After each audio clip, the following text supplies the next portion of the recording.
Assalamualaikum warahmatullahi wabarakatuh. Bismillah, salatu salam ala rasulillah Sayyidina Muhammad ibn Abdillah wa ala alihi wa sahbihi wa mawalah, la hawla wa la quwwata illa billah. Amma ba'du, fa inna ahsanal kalami kitabullah wa khairal hadi hadi nabiyina Muhammadin sallallahu alaihi wasallam, wa syarrul umuri muhdatsatuha, fa inna kulla muhdatsatin bid'ah wa kulla bid'atin dalalah wa kulla dalalatin finnar. Wa fi sanadil muttasili ila al-imamil muallifi rahimahullahu ta'ala wa adama naf'alana bihi wa bi barakati ulumihi fi dharain amin. Ma'asyiral muslimin rahimakumullah, jamaah taklim Masjid Jami' Al-Mu'awwanah. Sama kita hormati orang tua kita, guru kita Ustaz Haji Abdul Aziz Musahab, Ustaz Haji Yusuf Ramli, Ustaz Yusuf Marzuki, Ustaz Zaini Abdul Ghani, Ustaz Haji Hazani, Ustaz Hilmani, Ustaz Nafis, Ustaz Satibi, para asatizah semua, para bapak, hadirin jamaah yang dimuliakan Allah Subhanahu wa ta'ala. Syukur alhamdulillah, malam hari ini dengan izin Allah Subhanahu wa ta'ala kita masih diberikan nikmat sehat afiat panjang umur dari Allah Subhanahu wa ta'ala. Kita masih bisa sama-sama duduk hadir di majelis ini. Mudah-mudahan duduk dan hadirnya kita di majelis ini senantiasa kita selalu dalam lindungan Allah Subhanahu wa ta'ala.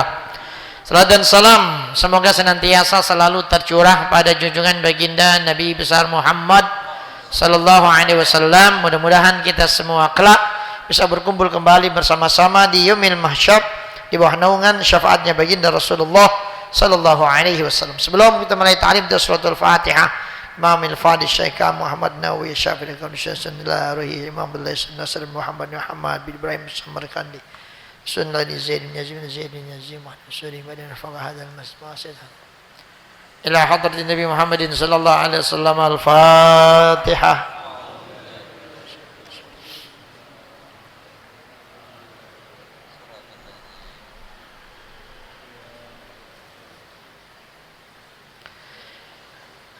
Fatihah satu lagi buat para donatur yang ngirimin konsumsi makanan buat pengajian kita dan orang-orang yang menginfakkan hartanya buat Masjid Al-Mu'awwanah. Mudah-mudahan mereka semua selalu diberkahi Allah Subhanahu wa ta'ala, diluaskan rezekinya dan dikabulkan segala hajat-hajatnya. Tilkaniyah ila hadratin Nabi. Al-Fatihah.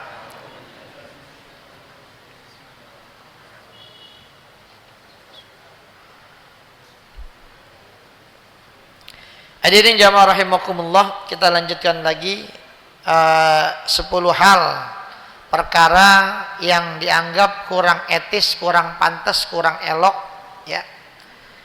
Dari 10 kemarin kita baru berapa? 2 apa 3 ya, 2 masuk yang ketiga ya. Lalu kemudian kita lanjutkan lagi ya, yang kedua, lalu kemudian yang ketiga. Jadi kemarin terakhir yang kedua, seseorang yang membaca Al-Quran, dia udah pandai, dia udah mahir baca Quran, tapi dia tidak membaca Al-Quran dalam satu hari itu 100 ayat. Makanya minimal ya kita tuh kalau yang udah bisa baca Quran ya, itu paling kagak baca dah tuh minimal banget 100 ayat di dalam Al-Quran sehari, itu paling enggak gitu. Nah kalau yang belum bisa ya belum bisa ya belajar. Ini belum bisa dibaca sendiri di kamar. Sebulan hatam katanya. Nah kita bingung, lu hatam katanya. Lu bacanya gimana tuh? Hadirin rahimakumullah. Lalu lanjut, wasalisu yang ketiga, rajulun dakhalal masjidah wa kharaja wa lam yusalli rak'ataini. Yang ketiga dari 10 hal yang dianggap kurang etis, kurang pantas, ya, kurang elok itu adalah seseorang, ya, seorang laki-laki yang masuk ke dalam masjid, lalu kemudian dia keluar dari masjid, tetapi dia tidak melaksanakan sholat 2 rakaat. Maksudnya orang yang masuk masjid tapi tidak melakukan penghormatan terhadap masjid dengan melakukan sholat sunat tahiyatul masjid. Ya kalau kita di Masjidil Haram nggak ada tahiyatul masjid. Jadi kalau di Masjidil Haram tuh kita datang penghormatan kita terhadap Masjidil Haram bukan tahiyatul masjid tapi tawaf. Cuman sekarang kalau nggak salah aturannya kalau tawaf itu kalau nggak pakai baju ihram nggak boleh di sekitar Ka'bah ya. Ya harus di pinggir-pinggirannya. Di atas. Di bawah boleh nggak yang bagian tempat orang sembahyang? Hah? Nggak boleh juga, harus di atas semua. Waduh, iya begitu. Ya berarti gitu tuh kalau mau ngambil penghormatannya begitu, naik ke atas ke lantai. Dan itu jelas otomatis putarannya lebih jauh begini kan. Kalau kita dekat Ka'bah kan enak dekat. Diameternya lebih kecil kalau dekat Ka'bah. Tapi kalau kita semakin jauh dari Ka'bah itu diameter makin gede. Hah? Mahal juga bayar. Ya $100. Ya 100 real ya, 100 real kalau kita kari apa sih 500 ribu, 5 ribu ada nggak dolar? 430 ribu kan berarti. Ya, sekali kita tahiyatul masjid itu aneh ya. Di sana kan tawaf tuh. Tahiyatul masjid bayar 430 ribu. Gitu. Makanya kita di sini nih sholat sunat 2 rakaat kan kagak bayar tuh. Masa abongan kagak mau juga kebangetan. Gitu maksudnya tuh kalau masuk ke masjid ya. Kalau kita keluar lagi paling nggak ketika masuk itu disuruh sholat walaupun sekali lagi itu sholat hukumnya sholat sunat dikerjain dapat pahala, kalau kagak dikerjain kagak apa-apa, cuman kurang pantas kalau kita masuk ke masjid ya. Nabi ngajarin kalau masuk disuruh sholat tahiyatul masjid sebagai penghormatan kita terhadap masjid. Nah kita masuk ke rumah orang penghormatannya ngapain? Ngucap salam gitu, ngucap salam tuh, assalamualaikum itu. Nah Nabi Muhammad kan waktu Isra Mi'raj, waktu berjumpa dengan Allah kan gitu, at-tahiyatu lillah, itu kan ya penghormatan Nabi Muhammad kepada Allah Subhanahu wa taala gitu, at-tahiyatu lillah. Dijawab oleh Allah, assalamu alayka ayyuhan nabiyyu wa rahmatullahi wa barakatuh. Lalu kata Jibril, assalamu alayna wa ala ibadillahi salihin. Jadi seperti itu. Makanya usahakan kalau kita masuk masjid salat sunat dulu. Tetapi hadirin rahimakumullah, ngelihat kondisi juga. Salat Jumat, khotib udah naik di atas mimbar nih. Ada orang sini kosong nih, dia datang, dia sholat sunat di situ tuh. Ya, ngalingin khotib. Ya udah telat, dia mau sholat sunat lagi, udahlah duduk aja gitu. Makanya kan kita kan ada kalau dalam irsyadul ibad itu kan ada aturannya. Kalau kita nggak mau sholat sunat, kita baca tasbih itu subhanallah walhamdulillah wala ilaha illallah Allahu akbar. Makanya kadang-kadang kita tuh kalau lagi sholat jenazah orang udah pada banyak tuh. Udah nggak pakai sholat tahiyatul masjid dah, kita baca itu aja udah. Kalau nggak salah 4 kali apa itu kita baca begitu udah duduk sama nilainya. Gitu. Jadi jangan orang lagi pada begitu kita mau sholat, kita lagi maulid nih, ya orang kan duduknya udah aut-autan yang kesono. Datang kita mau sholat tahiyatul masjid juga tuh kan repot tuh orang kata orang. Ini orang nih udah duduk baca itu. Jadi itu yang begitu kelihatan nih orang ngaji nih tahu ya. Jalanan ditutup, udah tahu ditutup, nggak usah ditungguin dibuka tuh jalanan, cari jalan yang lain gitu, muter sono gitu. Ya kalau di situ lu nggak lewat, ntar lu nungguin dibuka, lah bukanya ntar sore bang, nanti bilang. Itu hadirin jamaah rahimakumullah. Jadi biar smart, orang kalau yang smart pintar ditutup ya, masa nggak ada jalanan lain, muter gitu. Itu hadirin rahimahullah, ini kebangetan itu banget ya. Orang begitu kita sholat juga. Nah orang lagi baca sholawat, lagi pada main robana, kita sholat tahiyatul masjid. Makanya kan hadirin rahimakumullah,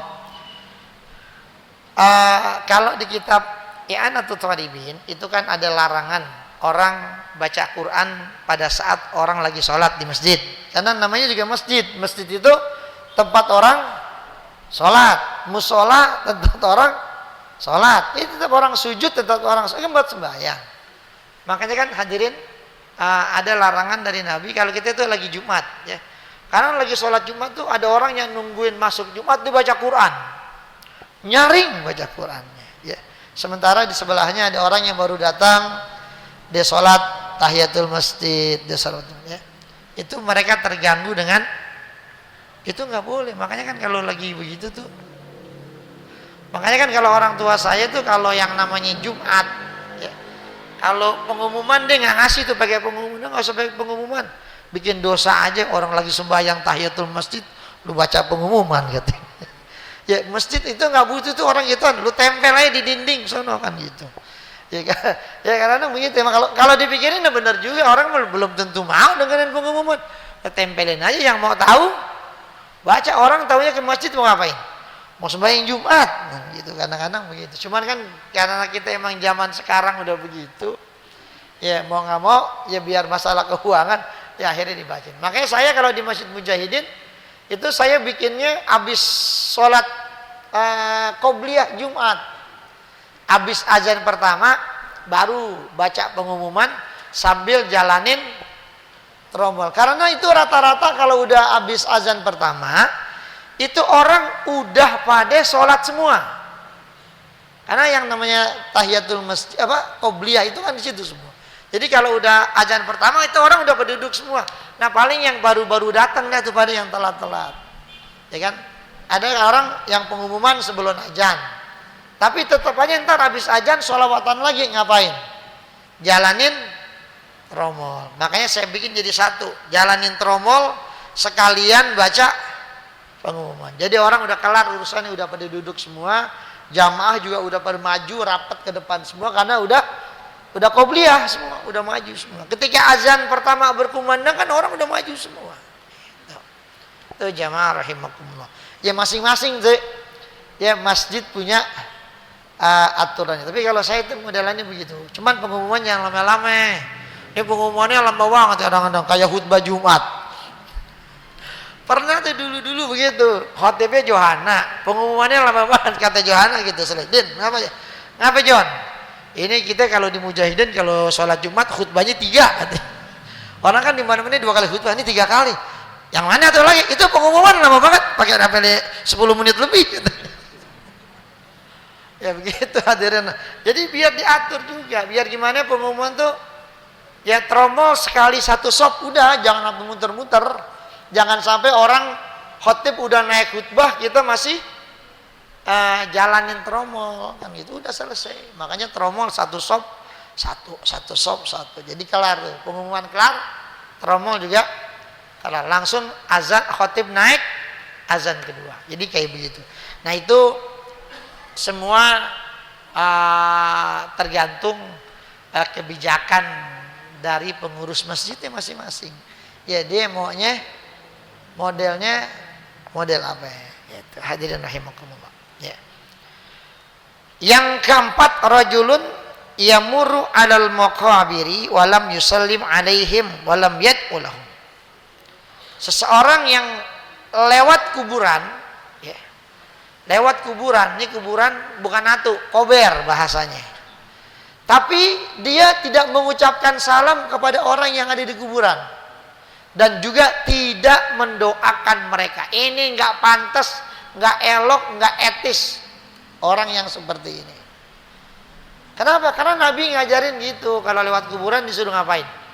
Ucap salam, assalamualaikum ya ahlal kubur, ahlad diyar, minal muslimin wal muslimat. Wa nahnu insyaallahu bikum lah. Banyak dah tuh doa-doanya, ya serah. Ya. Itu minimal itu. Itu kan salam, doain juga gitu sama mereka. Makanya itu kalau lewat, makanya orang dulu banyak kuburan itu adanya di pinggir jalan. Makanya kalau kita lihat beberapa jalan yang itu kober adanya di pinggir jalan. Dulu orang dulu tanahnya lebar-lebar. Kenapa kuburan ditaruh di pinggir jalan? Mereka berharap orang yang lewat pada doain. Nah ini kalau pinggir jalan nih banyak yang lewat nih. Benar-benar orang lewat, masa lewat pada kagak doain? Ternyata bener, lewat doang kagak doain pada. Kan gitu. Itu makanya sekarang akhirnya banyak yang pada error tuh ahli warisnya. Nih engkong kita tanah gede banget 1000 meter pinggir jalan. Ya kan? Ini kalau kita jual nih sih, ini barang 30 juta aja semeter laku ini. Ini gimana kita jual aja apa ya? Kita pindahin ya, kita angkat kober semuanya. Ya kita. Ya, tadi. Tapi kalau itu memang untuk kepentingan umum, ya, buat pelebaran jalan misalkan, itu nggak apa-apa ya, jual. Cuman nggak boleh pakai duit jualnya. Ya, jualnya misalkan ini tanah, dipindahin aja kuburannya, udah pindahin kemana? Saya minta tanahnya nih, kuburannya pindahin ke San Diego Hills. Gitu. Yang mahal, ya nggak? Satu TV ya, kan sana mahal tuh. Ya kalau mau silakan, kalau nggak mau ya udah, gitu. Ya udah, tapi nggak ada ceritanya keluarga pakai nerima duit, gitu. Udah kata yang itu udah, jangan di San Diego Hills dah, mahal. Nih Kober situ aja tuh PLN ada tuh, gitu. Cuma ntar separuhnya kasih kita ya duitnya.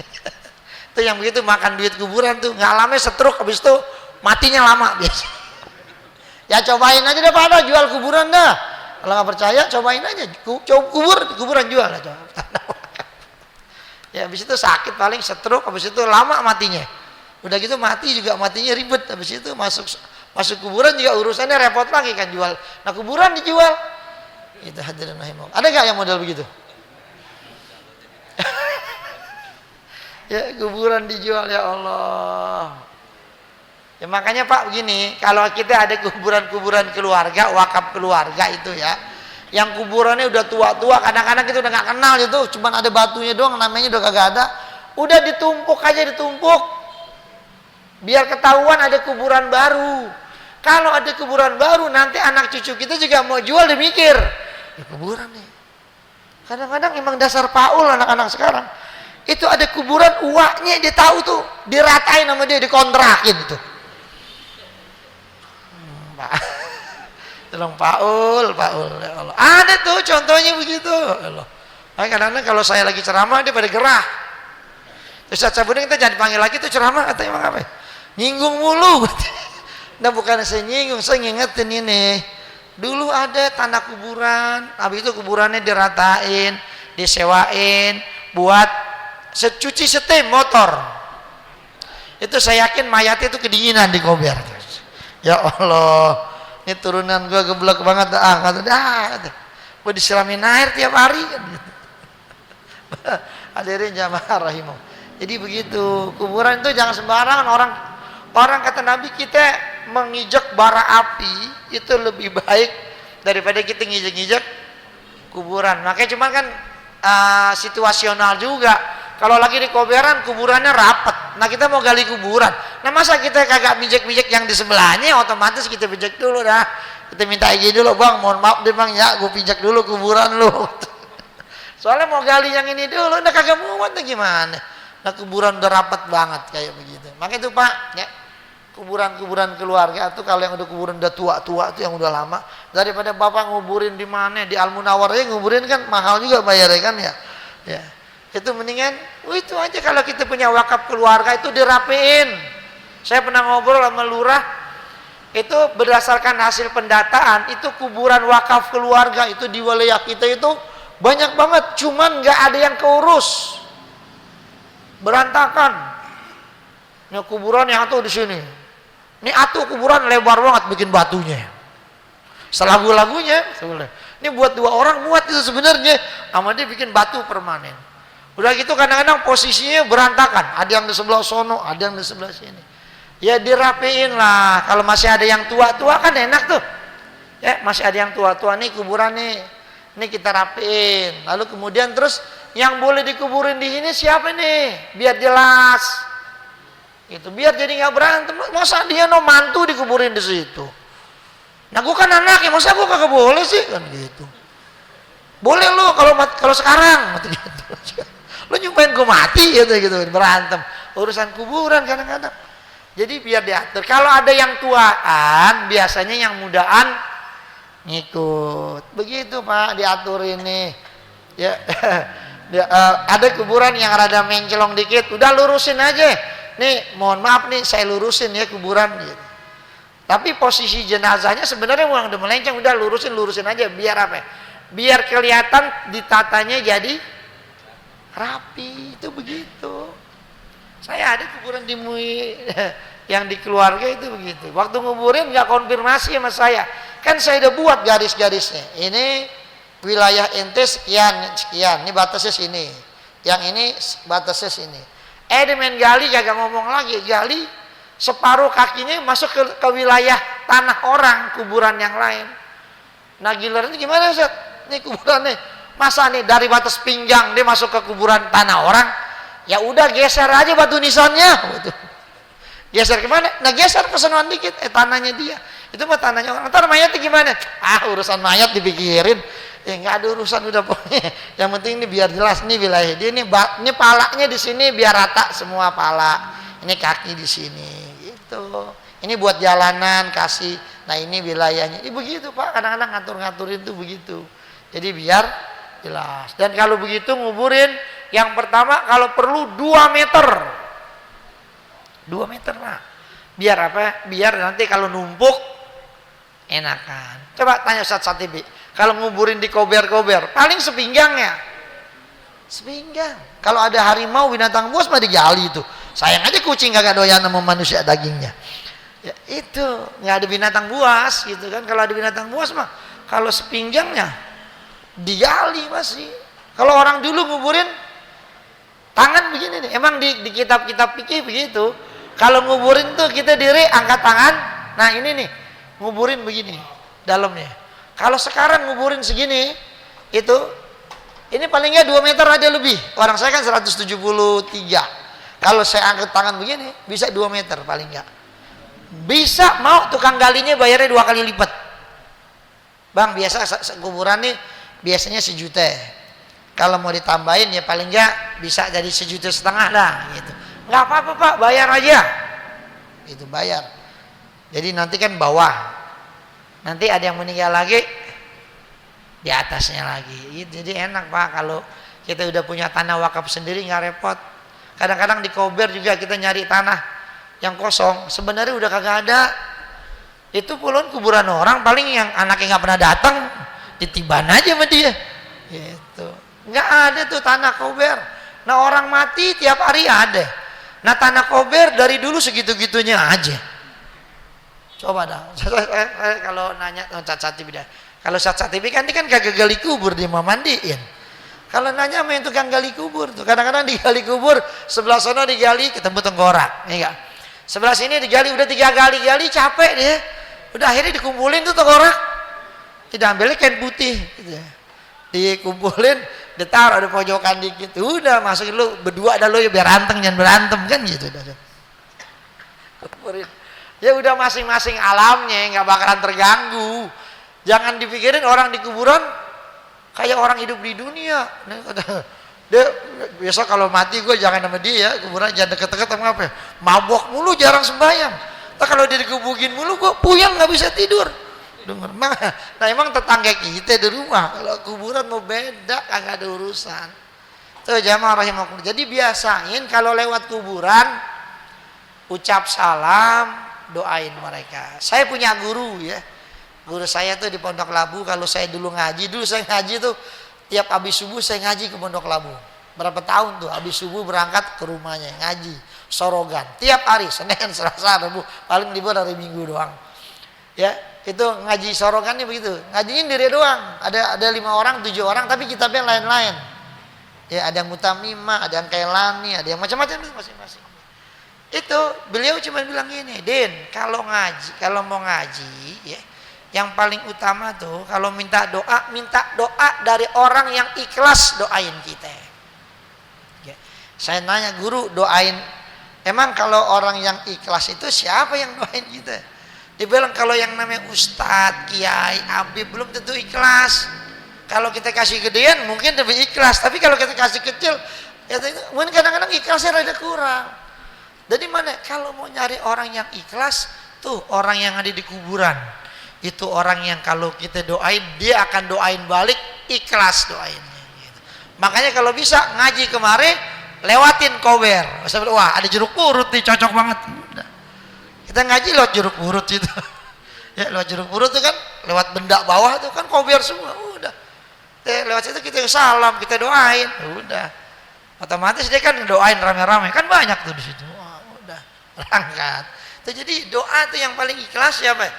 Orang mati. Itu doain orang mati makanya Pak itu ya Doain kalau lewat kuburan, doain mereka. Makanya dibilang gitu, nggak elok, nggak pantas. Aja kurang ajar orang tuh kalau lewat kuburan dikagak doain. Lalu kemudian kagak ngucap salam kepada para. Sekarang saya tanya, banyak gak orang yang jalanin hadis Nabi lewat kuburan ngucap salam lalu doain? Nggak usah jauh. Nih kita yang ngaji belum tentu jalanin itu. Padahal rumah kita samping kuburan. Kata dia, ya Allah bosan saat tiap hari. Ya ente kan bosan, tapi kan yang mati di kuburan kan girang banget kalau didoain. Assalamualaikum ya ahlul kubur. Gitu aja udah Al-Fatihah gitu.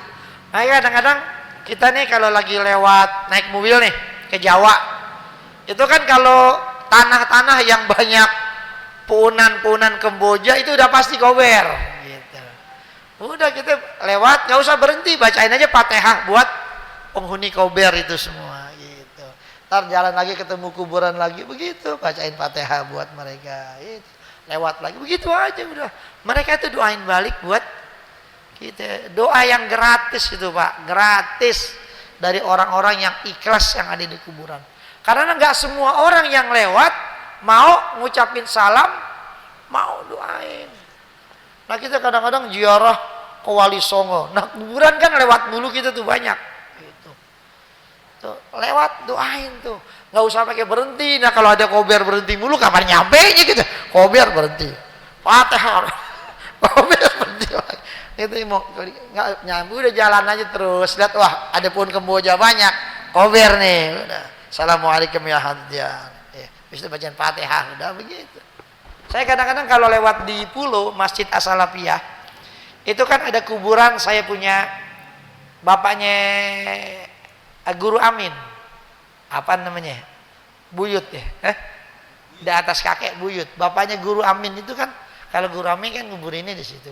Kalau bapaknya Guru Amin kuburinnya di As-Salafiyah. Namanya Guru Ali. Ya. Itu dia hidupnya tahun ya dia ngajinya dulu sama Imam Nawawi Al-Bantani hitungannya ya. Karena dia hidup di tahun 1800-an. Orang Guru Amin aja lahirnya tahun 1901. Ya. Itu kan. Itu kalau lewat kita berhenti kan agak susah tuh. Ya sambil kita naik motor ya udah ya. Kita baca Fatihah aja udah gitu. Dia juga tahu cicitnya lewat. Assalamualaikum. Kembali bilang ini cicit kiwa lagunya perawangan tuh berhenti gak katanya. Kakak salam yang baik kayak orang Ka'bah gitu ya.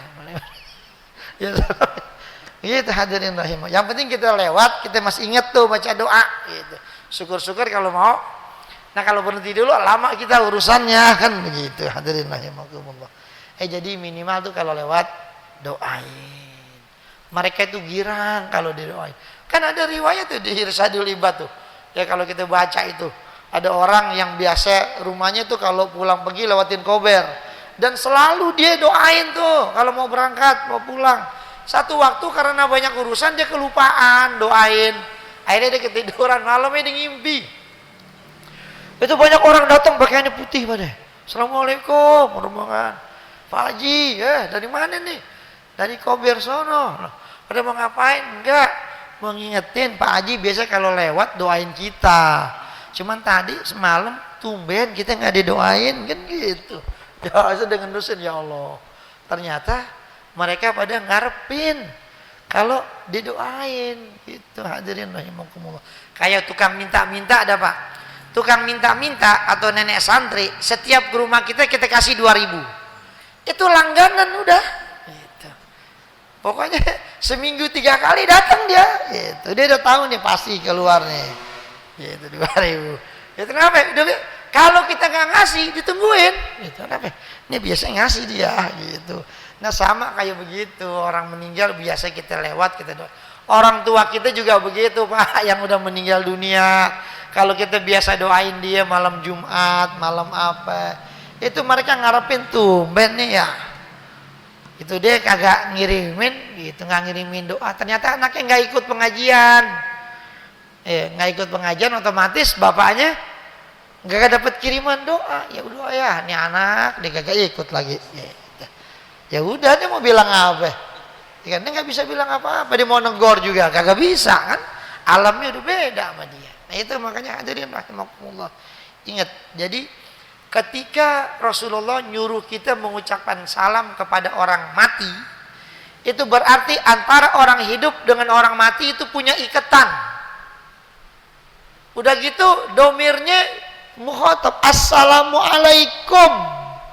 Kum itu hadir orangnya di hadapan kita.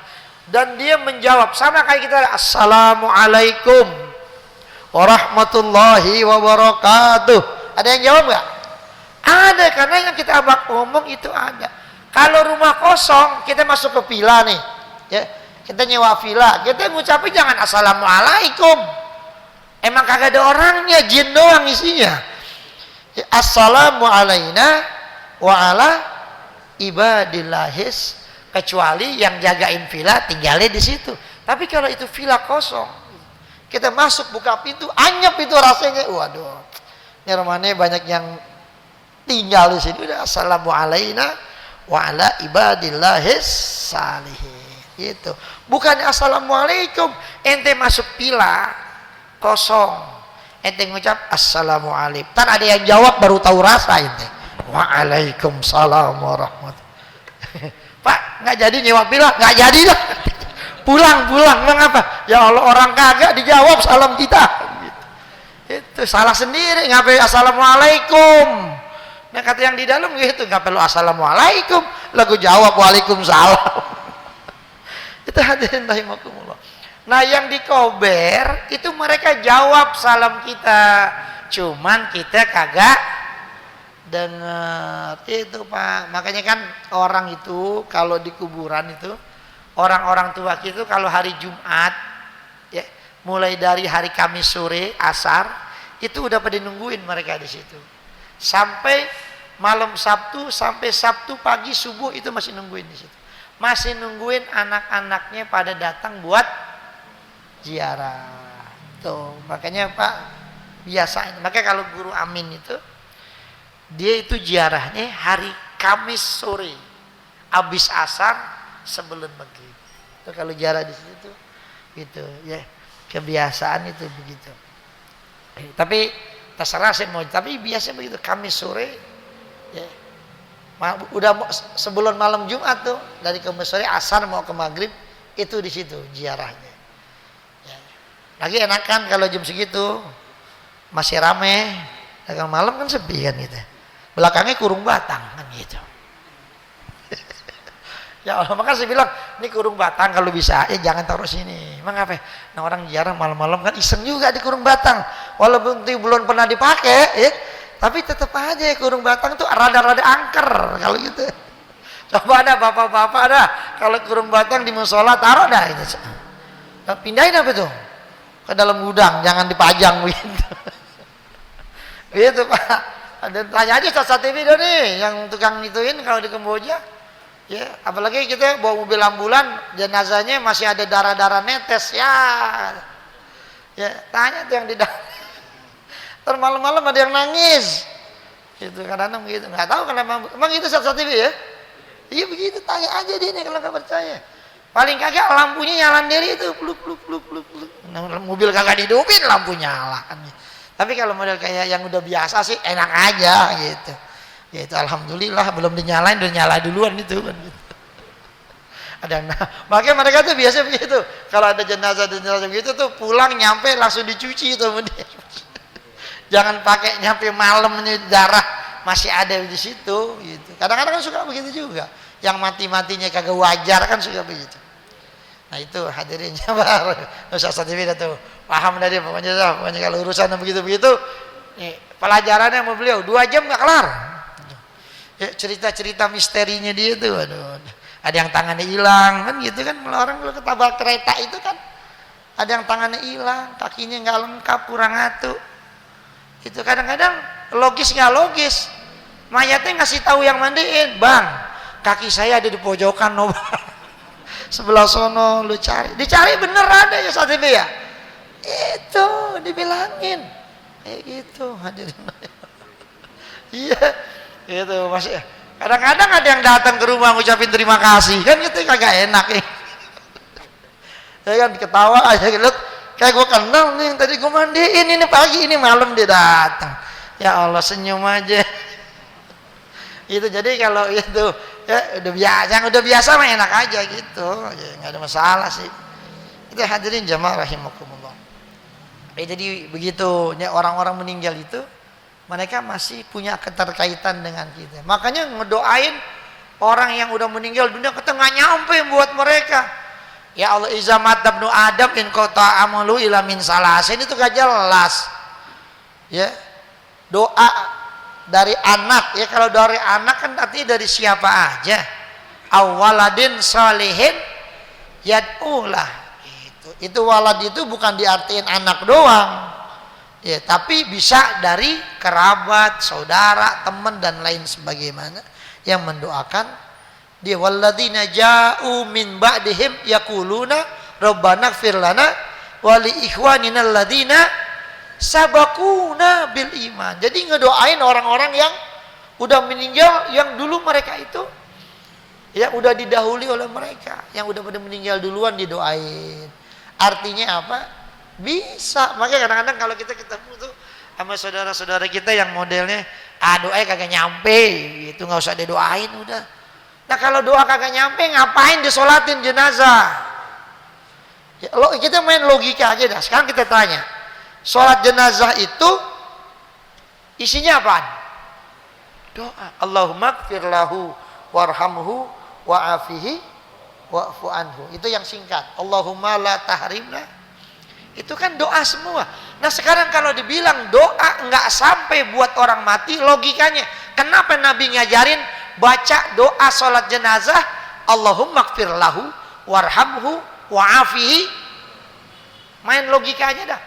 Kalau emang nggak nyampe nggak usah lah didoain, udah sembahyang gini aja, Allahu Akbar, Allahu Akbar, Allahu Akbar, Allahu Akbar, Assalamualaikum. Nggak usah baca doa, mau ngapain? Kalau emang dianggap doa nggak sampai aja, ya logis aja, biar logis, berpikir itu biar logis. Kalau emang nggak nyampe, itu sholat jenazah itu warid dari Nabi bunyinya. Doain orang mati yang kita sholatin. Allahumma ighfir lahu, ya Allah ampunin ini orang, warhamhu, kesianin ini orang, wa'afihi, maafin ini orang. Itu kan begitu doanya. Yang didoain siapa? Itu mayat yang kita lagi sembahyang. Berarti kita doain orang mati. Yang nyuruh siapa? Nabi. Berarti boleh nggak? Boleh. Kenapa giliran jenazah udah dikuburin kita doain masih nggak boleh juga sama dia? Wah, itu nggak ada contohnya dari Nabi SAW. Kata siapa? Nabi itu setelah nguburin jenazah itu beliau diem di atas kuburan dengan waktu yang sama seperti orang menyembelih seekor onta, lalu kemudian dikuliti onta, dibersihin sampai kelar. Kira-kira berapa menit itu kita nyeset satu ekor? Taruhlah sekitar 15 menit tapi setengah jam. Ngapain di situ? Tidur Nabi? Kagak. Ada doa-doa yang beliau baca. Jadi kita makanya kan hadirin rahimakumullah, itu saya pengen tuh kalau kayak pengajian subuh gabungan kelurahan, kecamatan itu, saya pengen tuh punya judul-judul materi yang tematik kayak begitu.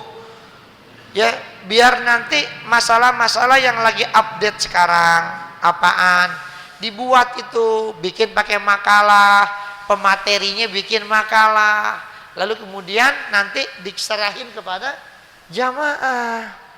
Itu jangan ngajinya itu lagi. Masalahnya pengajian yang dipakai kadang-kadang itu sering dipakai pengajian kitabnya di maghrib di musola masjid banyak banget baca kitab itu. Lalu ketika subuh gabungan akbar seluruh masjid ngajinya kitabnya itu juga. Udah ngaji kemarin maghrib, yang ini sama. Maksudnya biar ada beda, biar kelasnya beda. Ini kan pengajian dihadiri oleh asati semuanya, dari pengurus-pengurus semua masjid. Paling kagak itu kelasnya biar naik dikit lah, karena kita ini Pak diserang terus. Makanya banyak jamaah kita itu yang karena kita nggak punya dalil, ente ngapain baca doa awal tahun, doa akhir tahun? Itu bid'ah, nggak ada hadisnya, nggak ada tuntunannya dari Nabi. Tahun baru pakai bawa obor lagi katanya, bawa obor mau ngapain? Itu kan diserang terus. Makanya kita perlu apa? Kita perlu membentengi apa yang kita lakukan dengan apa? Dengan dalil. Bagaimana caranya? Ya bikin makalah, kumpulin rujukan-rujukan ulama kita untuk mengcover apa dalil kita bikin ini semua. Jangan sampai orang kita, oh iya juga ya, nggak ada dalilnya ya. Iya mau ngapain? Akhirnya besok udah mendingan ente ikut pengajian aneh aja dah. Hijrah. Kan gitu hijrah. Mulai dah. Besok udah nggak ngaji lagi kemarin. Jenggot mulai numbuh. Celana dipotong dikit biar tinggi. Ya udah mulai begitu, udah susah. Itu makanya hadirin jamaah rahimakumullah. Ya bukannya nggak boleh ikut pengajian, boleh aja. Cuman kadang-kadang kan suka diblok begitu, ya. Wah ini kita paling bener nih pengajian yang begini. Yang nggak begini itu pengajian ahli bidah semuanya, nggak ada yang bener. Karena bidah itu semuanya dolalah itu semuanya masuk neraka finnar. Ya Allah kalau semuanya bidah itu dolalah, kita mau tanya, itu kitab hadis, Sahih Bukhari, Sahih Muslim, ada nggak Nabi suruh kumpulin hadis-hadisnya? Ada nggak perintah dari Nabi? Ada nggak contohnya dari sahabat yang ngumpulin itu? Nggak ada kan? Itu kalau dibilang bid'ah, itu bid'ah paling besar. Hadis Sahih Bukhari, Sahih Muslim, lalu ada hadis yang doib, maudhu, hadis Sahih. Itu dari mana? Zaman Nabi nggak ada. Hadis Nabi pakai dikritirain hadis Sahih dan lain sebagainya. Itu masjid itu kayak begitu. Ya. Kita kasih pemahaman balik sama mereka, gitu.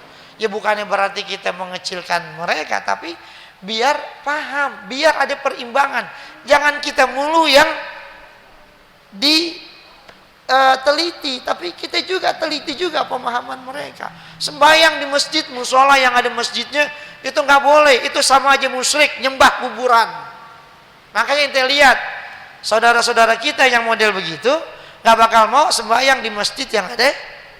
Coba periksa, kalau dia tahu di sini ada kuburan, tobat di sembahyang di sini lagi. Dia cari sembahyang yang nggak ada kubur. Itu udah pasti. Kenapa? Gurunya ngajarinnya begitu. Tapi nanti ketika mereka ada di Masjid Nabawi, mereka harus mikir, ini Masjid Nabawi di dalamnya ada kuburan. Kuburan Nabi, kuburan Umar sama Abu Bakar. Lalu gimana kalau sembahyang di situ? Musyrik apa kagak? Gitu. Nah, maksudnya kayak begitu. Jadi memahami agama itu jangan kebangetan. Nah, itu saya pengen tuh benarnya begitu. Taruhlah di, ya agak susah juga sih emang ya kurikulum ya, maksudnya saya pengen tuh ada perubahan. Makanya saya Masjid Al-Mujahidin saya bilang udah kita stop dulu ikut pengajian subuh gabungan. Nah, habisnya menurut saya kurang menantang materi-materi begitu ya. Kita butuh tuh yang up to date, materi-materi terbaru ya. Ya kalau kita biasa di Nahdlatul Ulama itu kan begitu, ada bahsul masail. Apa ini yang lagi ramai masalahnya? Itu kan hukumnya bagaimana? Ya kayak masalah duit bank, bunga bank itu riba apa kagak? Itu pembahasannya panjang. Ada yang bilang halal, ada yang bilang haram. Itu bagaimana pendapat masing-masing? Oh itu panjang itu. Sampai di MUI juga hasil bahsul masail mereka itu juga begitu. Panjang itu hasilnya. Jadi itu hadirin jamaah rahimakumullah. Ya itu aja jamaah, mudah-mudahan ada manfaatnya. Mudah-mudahan Allah berikan kita ilmu yang bermanfaat, kesehatan badan kita, diluaskan rezeki kita, diberi hidup kita dan anak-anak kita saleh. Tilkani al-Fatihah.